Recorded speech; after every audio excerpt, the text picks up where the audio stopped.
This is just a little video of all the bees that come and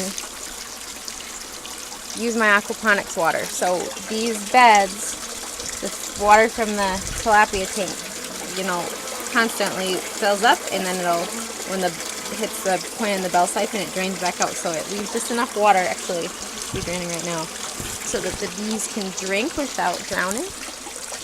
And then they pollinate my plants. Some of these are my bees that'll go back to our hive, the beehive, and we harvest honey that make us honey. And some of them are wild desert bees or another beekeeper's bees. I don't know, but I've had them every year, even before I got my hive, just this year. But pollinators doing their work, and it's almost as zen. Like, I don't know if you can hear it with the water going on the camera, but you can just hear them buzzing around you. Sometimes they'll land on you.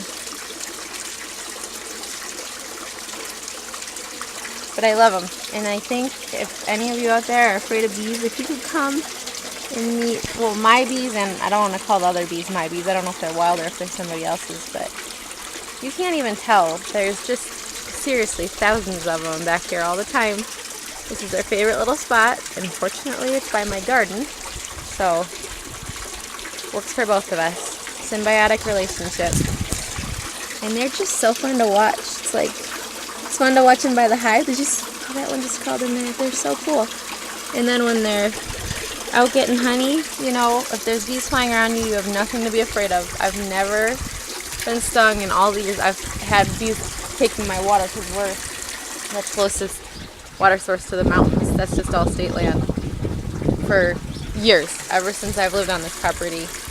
And the only times I've been stung is if if there's a bee right here and you put your hand on it, it's going to sting you. But you would too if the huge giant did that and you had the capability of stinging.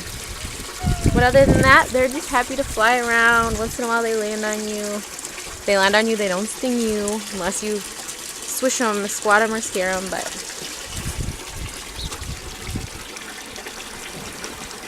don't be afraid. And always be gentle, because without bees and pollinators, we would have very little food to eat. And if you're a meat eater, the meat you eat would have very little food to eat, because most of the meat we eat is herbivores, and they need pollinators to create their food. So humans would literally starve to death without bees. Thanks, guys.